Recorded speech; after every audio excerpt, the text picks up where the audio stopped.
Hello YouTube, welcome to my Pokemon Black and White review.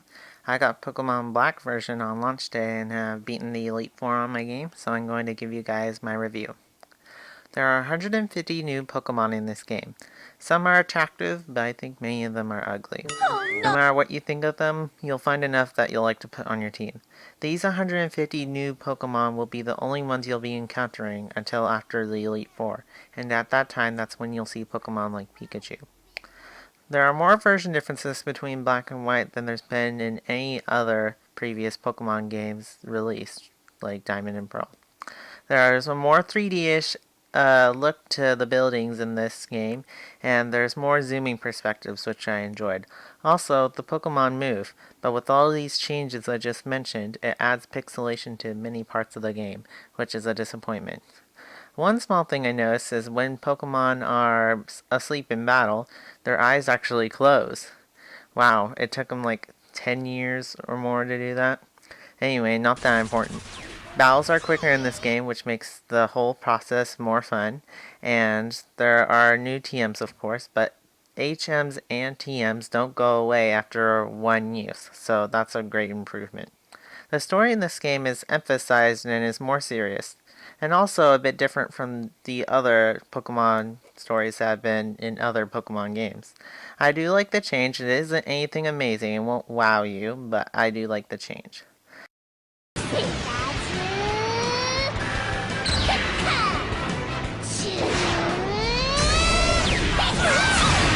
Besides the main game, there's a musical theater in one city, which I think is pointless. They could have offered some type of contest like the other games, but they didn't.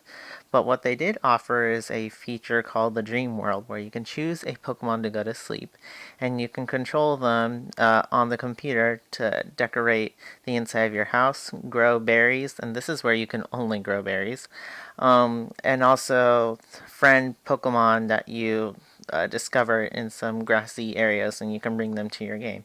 And you can also play computer mini games as well. So this feature is nice. I don't think there's anything wrong with it. It's a welcome.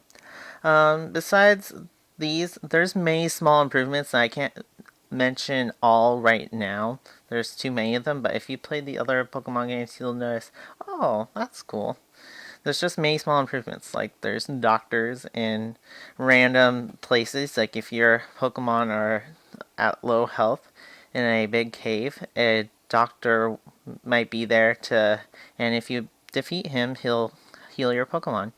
Also, the Pokemon Center and Mart are together now. They aren't separate stores, so that's an improvement. Another small thing I noticed is HMs in this game, you don't use them that much, and they aren't absolutely required in many parts of the game.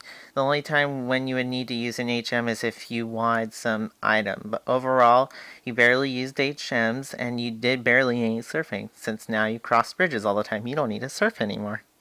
On the bottom screen of the game, there's a Sea Gear, and that's when you can access the Dream World. And also, you can instant battle and trade with local friends that are right beside you, instead of having to be in a Pokemon Center now. And that's convenient.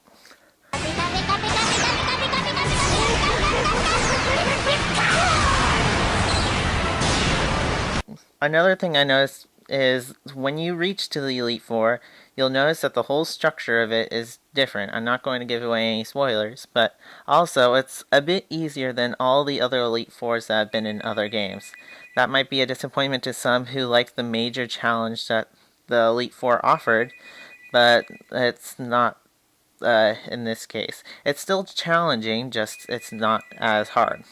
At times in this game, I noticed that menus were hard to navigate, like scrolling through items. It was more easier in Heart Gold and Soul Silver.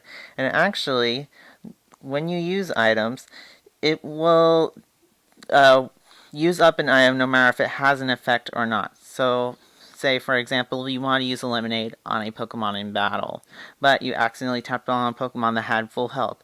It'll use up the item, saying that it had no effect, and if you are in battle, it'll take up your turn instead of asking you what else are you going to do, and your opponent will attack you. And whenever that happened, that was a pain. I guess you need to be careful. There are two different battle modes included in this game. There's triple battles and something called switch battles. Uh, Both of them are welcome. Triple battles isn't anything that special. I mean, three Pokemon versus three Pokemon. That's basically it. But switch battles were more interesting, and I did like that. With these two new battle modes, you're barely going to battle that way, but you can battle with them all the time online, so that's good. And the online's great too. There's battles, you can watch videos, trade, basically the same thing as Diamond and Pearl. The music in this game, some songs are catchy.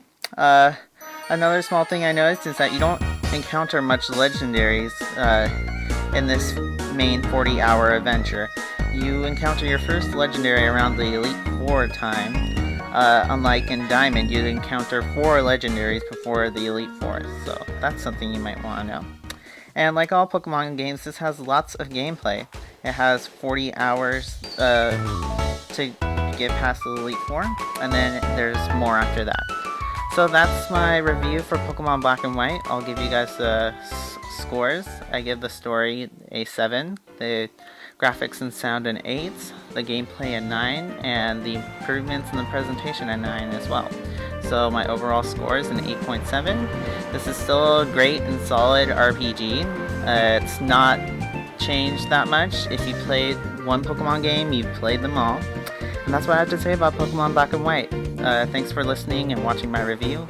Comment below, and thanks for watching. Bye.